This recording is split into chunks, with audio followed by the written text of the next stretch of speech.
or as a key person of the organization, budgeted financial statement, I am very sorry to say, but many of the organizations do not have this, but some good corporates which are really scaling at a greater height, they have this very detailed budgeted financial statement.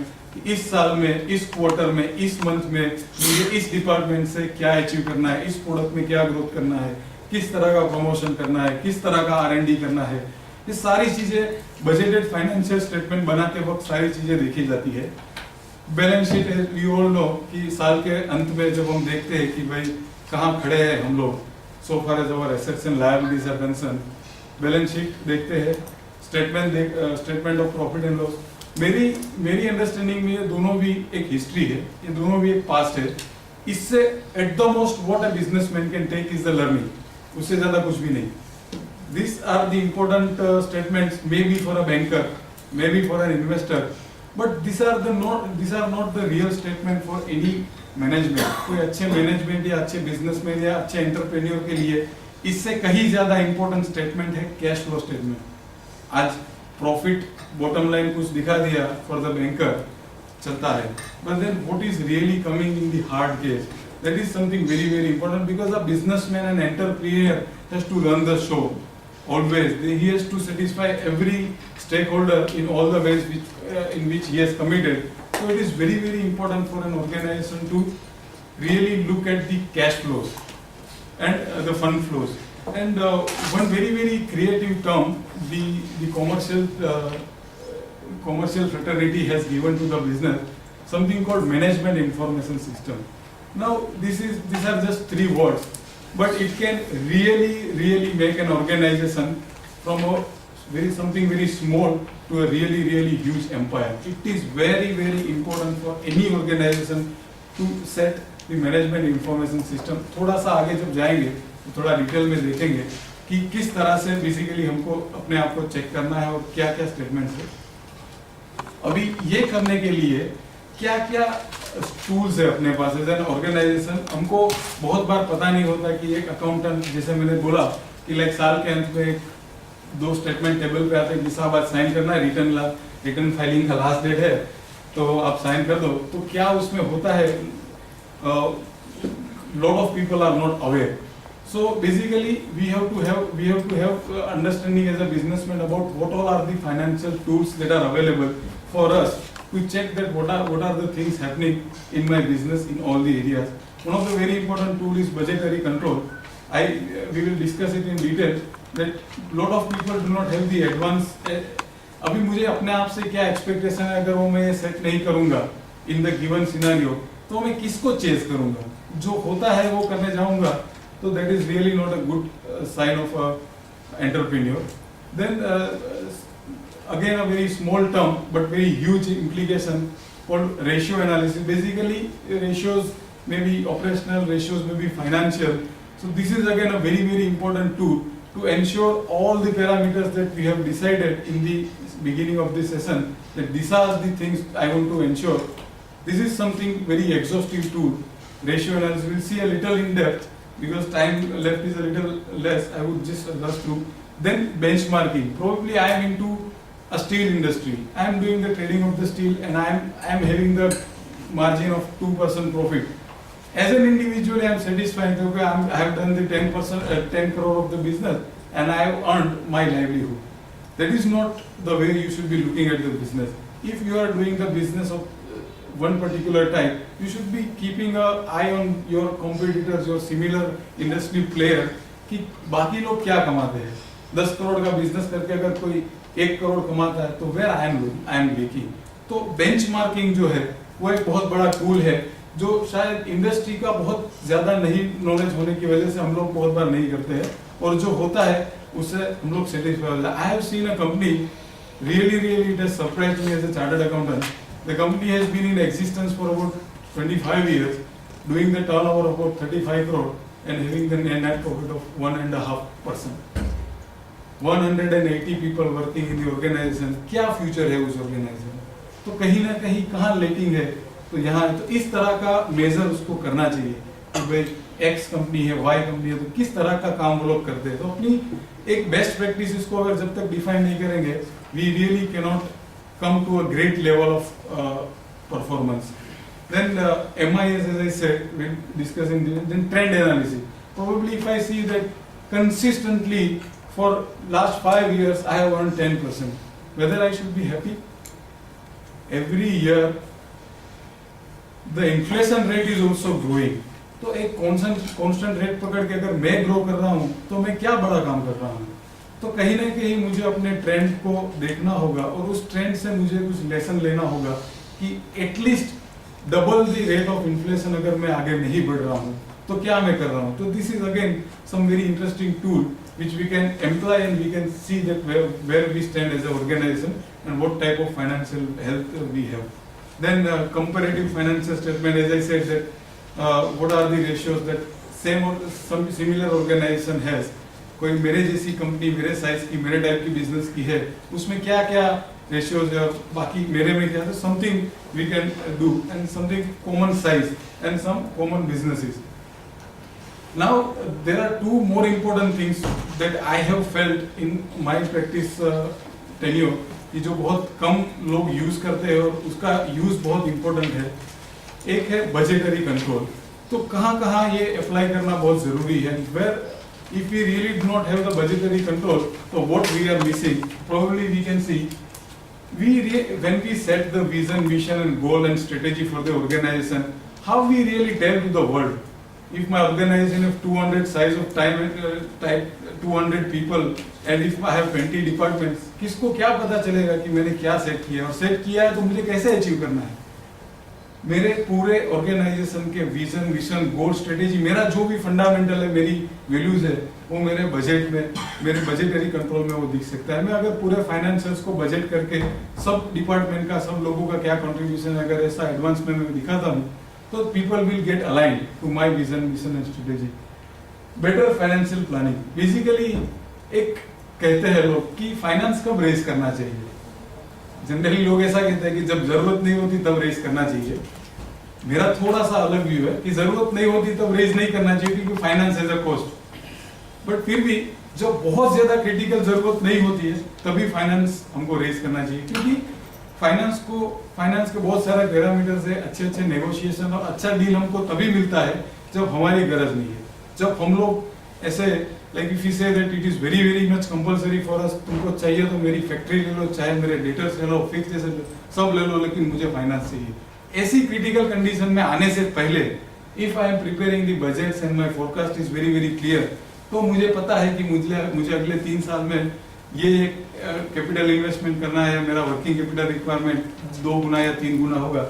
I can start my financial planning, और आज से ही मैं वेंकर के साथ अपने relation, अपने credit rating ऐसे बढ़ाऊंगा. तो better financial can happen if I have a budgetary control in place. Then setting the expectations of balance sheet items and revenue items and key ratios. अभी पता ही नहीं है कि क्या करना है, तो जो आएगा वो साइन करना है, as simple as that. और जो होगा उसने उसके ऊपर से टैक्स कैलकुलेट करके भर देना है. किसी ने बता दिया कि ऐसे ऐसे खर्चे डाल दो, थोड़ा कम करो, ऐसा नहीं.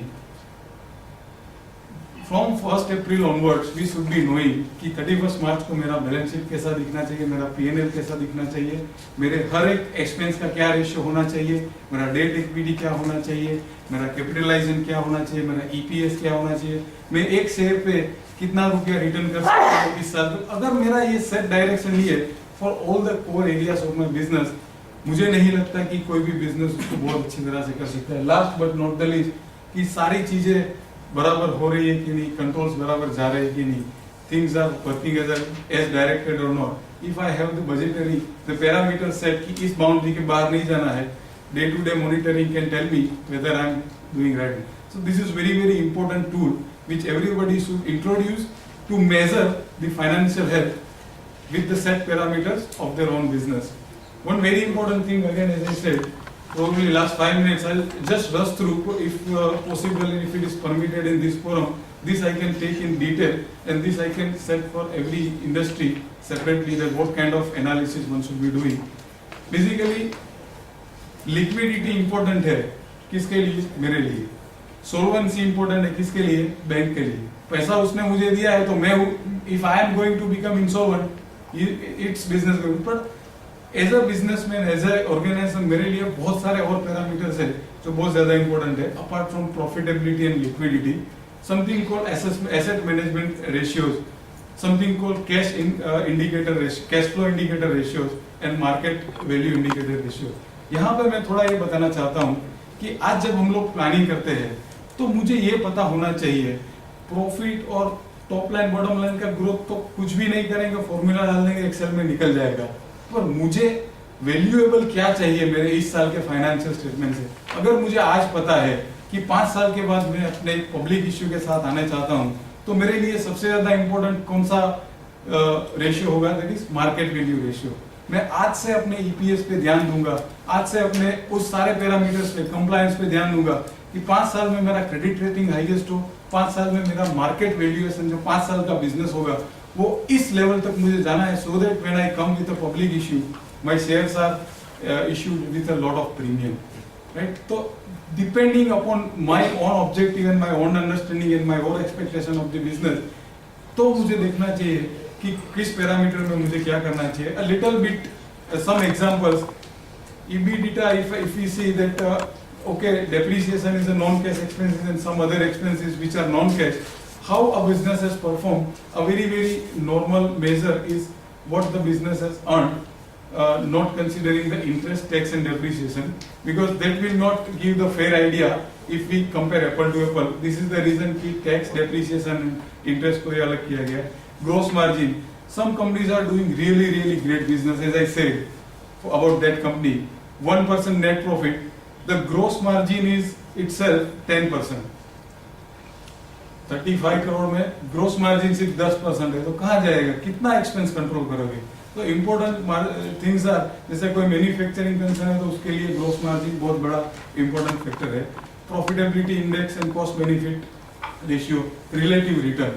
अभी आज मैंने 100 रुपया इन्वेस्ट किया, मुझे 11 रुपया मिलता है, आई एम सेटिस्फाइड कि भाई एफडी से कुछ आगे करता हूँ। लेकिन if I have 3 business models in my mind, 3 packages in my mind, तो इसमें 11 मिलता है, उसमें 14 मिलता है, थोड़ा सा एडवांस में प्लानिंग करूंगा और उसके हिसाब से रिव्यू करूंगा तो मुझे पता चलेगा कि मेरा कौन सा प्रोडक्ट, मेरा कौन सा डिवीजन, मेरा कौन सा बिजनेस मुझे ज्यादा रिटर्न दे रहा है, इसमें मुझे ज्यादा फोकस करना चाहिए। रिटर्न ऑन कैपिटल एम्प्लॉयड, कई बार हम लोग अपने पैसे लाते हैं, कई बार बाहर से लाते हैं, तो very important for me to really ensure whatever most I can, highest I can take in terms of my capital employed, total assets। Total assets के सामने रिटर्न देखने का क्या रीजन है? सही मायने में एक एफिशिएंसी रेशियो है कि मैं 1000 करोड़ का एसेट अप्लाई करके 10 करोड़ का प्रॉफिट कमा रहा हूँ, तो मेरी एसेट का कैसा यूज हो रहा है? It is not a very efficient use. और बहुत सारे बिजनेस क्या करते हैं, 4 CNC मशीन ले लिए और मशीन की कॉस्ट के जितना पहले साल में उसमें से प्रॉफिट निकालते। That is really return on total asset. अगर हम लोग देखें तो वो एक सही मेजर होता है किसी भी बिजनेस के लिए, ना कि 10% दूसरे ने किया तो मैंने 10% कर दिया, I am at par. So this is some, these are some measures। Liquidity ratio necessary for the businesses which are growing and scaling, because as we grow we really need a lot of funds, so we should be having such a plan very nicely so that our working capital, our day-to-day needs, our operational needs are satisfied, and even after that we are left with some contingency funds। Current ratios, as we say here, some very interesting thing I would like to say that okay, एक current asset क्या होता है कि working capital क्या होता है? Current asset divide by current liability. अभी एक बैंकर क्या बोलेगा कि एसेट ज्यादा हुई, लायबिलिटी कम हुई, तेरा बिजनेस हेल्दी है। एक ओनर को कैसे देखना चाहिए कि मेरे पास कोई भी एसेट नहीं, asset in the form of receivable मेरा 0 है, asset in the form of inventory मेरा जस्ट इन टाइम इन्वेंटरी है, मेरे पास 1 रुपए का नहीं, और पेएबल मेरा 2 करोड़ है। That means what, my working capital is negative, but as a businessman if I see I am efficient. तो जरूरी नहीं है कि बैंक मुझे जिस नजर से देखता है मुझे उसी नजर से अपना आपको देखना है, जहां तक मुझे फंड की जरूरत नहीं है, right? So I have to again plan my measures looking at the thing कि किसके लिए अगले 2, 3, 4, 5 साल में मुझे काम करना है, उसके हिसाब से मुझे चीजों को प्लान करना है, उसके हिसाब से अपने मेजरमेंट को प्लान करना है।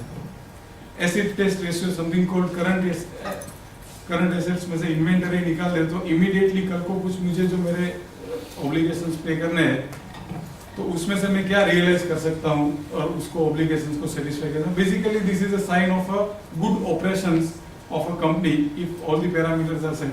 But as I said that working capital is again depending upon the case to case. कभी कभी वो नेगेटिव भी हो सकता है और नेगेटिव अच्छा भी हो सकता है. So we cannot really confine our measures.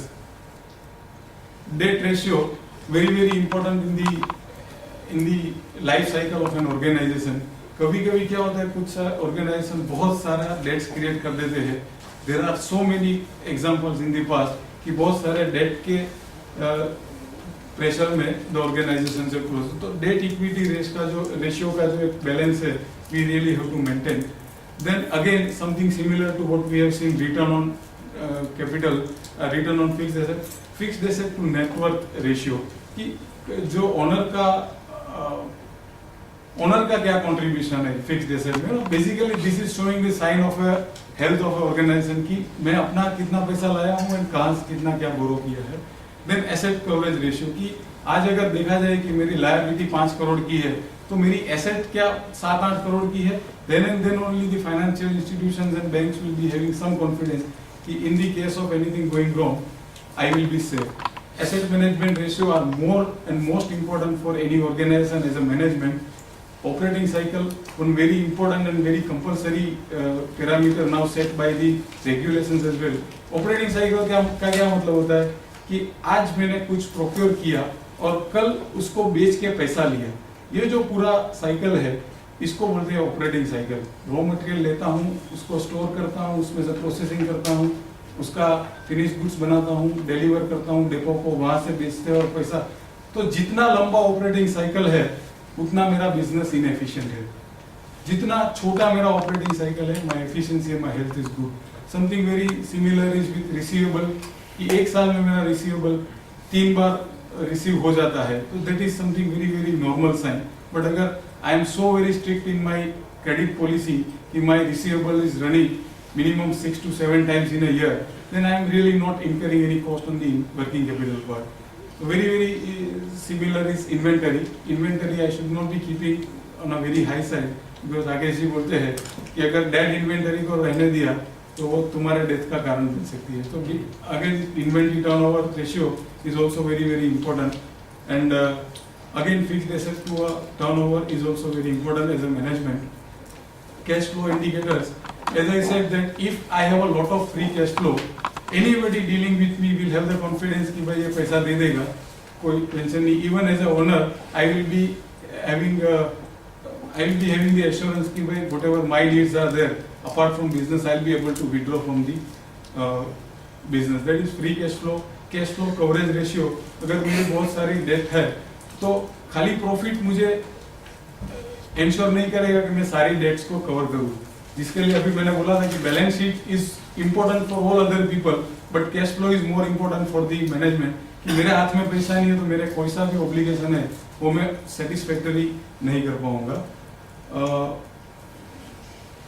फिर कैश फ्लो बेसिकली साल में हम लोग जो भी करते हैं बैलेंस शीट का एक देखने का तरीका है, पीएनएल का एक देखने का तरीका, कैश फ्लो का एक अलग ही देखने का तरीका होता है.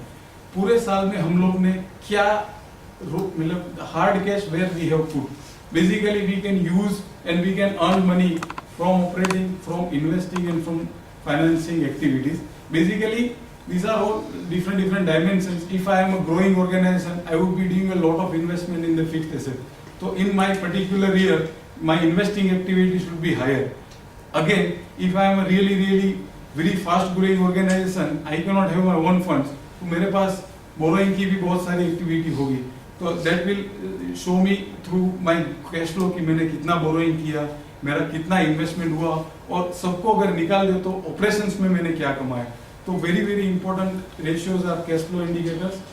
देन जैसा मैंने बोला कि अगर मेरे आगे के समय में किसी प्राइवेट इक्विटी को या मार्केट में जाके लाइक पब्लिक इशू लाने के प्लान्स है तो प्रॉफिट्स और सॉल्वेंसी और वो सारे इश्यू तो है ही है but I should be more focusing on some other ratios for business valuation. Assets minus liability, क्या नेट एसेट बचता है, क्या मेरे अदर इंटेंजिबल एसेट्स है, क्या मेरा गुडविल है, उस हिसाब से I have to plan my business. basically these all are the guidances that probably one business should be considering at the time of measuring its financial health, in the sense that if I want to become a marathon runner, my preparation is different. If I really want to become a Bollywood actor, my preparation is different so far as my health is concerned. So if my business need is to go into market, my measures are different. If my business needs are to grow in next 5 years to 100%, my business needs are different, my health parameters are different. So what is more important to management are cash flow indicators, asset management ratios and market value ratios, apart from the profitability and liquidity ratios. Then as I was suggesting that MIS is something very very important, कि जहाँ से हम लोग सब department का as a management मुझे पता होना चाहिए कि मुझे किससे क्या चाहिए. तो बहुत सारे क्रिएटिव प्रकार के report, if I have the understanding कि मुझे ये जानना है, then customer related, quality related, कितना मेरा रिजेक्शन है, कितना रिप्लेसमेंट का पोस्ट है, ये बहुत सारी चीजें मैं थ्रू MIS इम्प्लीमेंट कर सकता हूँ. और अपनी कैबिन में बैठे बैठे एक as a management I really create a culture of sharing and reporting, जिसके बेस पे I can get the assurance that all the departments, division and all the activities are going as directed.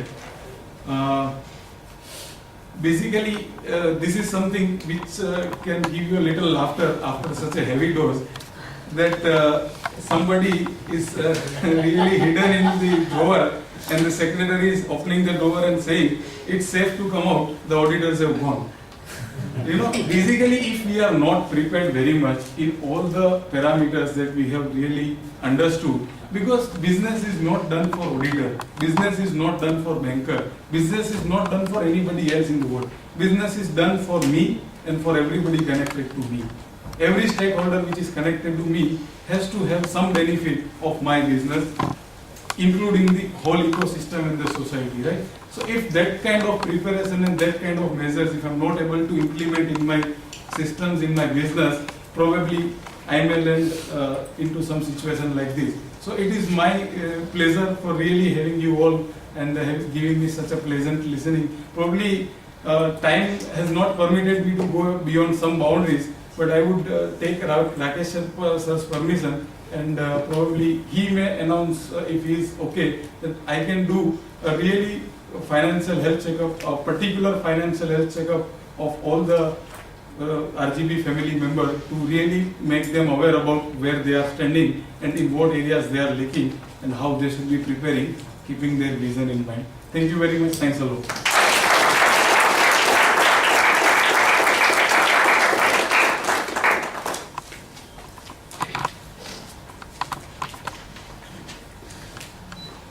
Every Wednesday, it's a journey. जैसे मैं हमेशा बोलता हूँ, it's a journey of knowing what I don't know. And एक बहुत प्यारा सा message in fact CP ने भेजा था काफी टाइम पहले, शायद साल 1.5 साल पहले, कि probably as a leader, I don't know cannot be the answer. I must know. And to know, जहां है वहां के लिए आज हम जो कर रहे हैं वो सब सही है. ये थोड़ा समझने वाली बात है. हम आज जहां हैं उस जगह के लिए आज हम जो भी कर रहे हैं वो सब सही है, because that is why we are here. But जहां जाना है वहां के लिए आज जो कर रहे हैं वो काफी नहीं. जहां जाना है वहां जाने के लिए मेरे पास में इंफॉर्मेशन, कंडेंस्ड फॉर्मेट में information is very very critical. And लोग बोलते हैं इग्नोरेंस इज ब्लिस. मेरा मानना है ignorance is always suicidal. Suicide is not bliss. Let me tell you this. So ignorance cannot be the bliss. Probably I don't know cannot be an answer. I must know. And इसीलिए ये community form की गई, इसीलिए यहाँ पे एक निरंतर सफर जारी रहे. लास्ट वीक इनफैक्ट रस्तो जी का सेशन था. बहुत सारी बढ़िया बढ़िया चीजें मतलब वहां से निकल के आई. उससे पहले इतने सारे सेशंस निरंतर हो रहे हैं. तो एक मकसद बहुत क्लियर है कि आने वाले 10-15 साल के अंदर इस कम्युनिटी से भारत की कुछ सबसे डोमिनेटिंग कंपनीज बनानी है। और यह कब होगा? जब आप इकोसिस्टम का पार्ट बने रहेंगे। जब आप इस इकोसिस्टम का पार्ट बने रहेंगे तो ये सारी चीजें होगी। और सबसे इंपॉर्टेंट एक बहुत विशेष बात मैं आज शेयर करना चाहता हूं, कहना चाहता हूं before we really like probably end this session. बहुत सारे लोग, बहुत सारे एंटरप्रेन्योर्स अपने कम्युनिटी में बहुत सारे एक्सक्यूजेस देते हैं कि साहब सुबह उठ नहीं सकता, सुबह बहुत सारा काम होता है, सुबह ये होता है, सुबह बहुत सारी सब चीजें हैं। I am not saying it is not there, but if you come here, there is a value addition always, number one. Number two, for you to be able to lead an organization, you must have a knowledge of what is there. उसके depth में जाके आप शायद वहां के लिए depth के लिए प्रोफेशनल्स है, पर आपके पास एक फ्रेमवर्क तो जरूर होना चाहिए। और इसलिए बहुत सारे लोग बोलते हैं कि साहब हमारे टीम से मैं किसी को भेज देता हूं, मैं नहीं आया। मैं बोलता हूं आपको तो आना ही है। टीम से कुछ और लगाते हैं, वो सोने पे सुहागा, पर आपको तो आना ही है, सो दैट आप कोई चीज को मिस नहीं कर जाए। बहुत सारी चीजें हो रही है, बहुत सारी चीजें होने वाली है।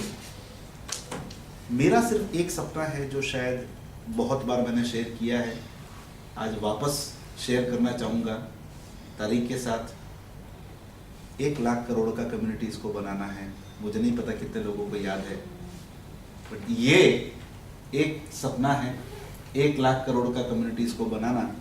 और उस दिशा में BLF एक लैंडमार्क है कि जहाँ पे हम हर वीक यहाँ पे आते हैं, अपने आप को रिकनेक्ट करते हैं, रीइन्वेंट करते हैं, लोगों से मिलते हैं, तो कहीं पे वो सोया हुआ विजन वापस जगता है। तो मेरी गुजारिश है, इस सफर को थमने ना दें। शायद हो सकता है बहुत जल्दी मैं ऐसा चाहूं कि हमें शायद CC मेहता में हमको वेडनेसडेज के मीटिंग्स करने पड़े, या प्रोबेबली सयाजी राव में अपने को करने पड़े। ऐसा दिन आए और वो शायद आप लोग कर सकते हैं in terms of recommending, bringing lot of people to RGB family. आने से पहले उसको सिर्फ वो V2E का फीस दिखता है। आने से पहले आने वाले को V2E का फीस दिखता है। बट कितने लोग ये बिलीव करते हो कि जो भी V2E का फीस आपने दिया है उसका कम से कम 100 गुना आप लोगों को मिला है in your what ever tenure of association, because that was for those 3 days, yes और नो?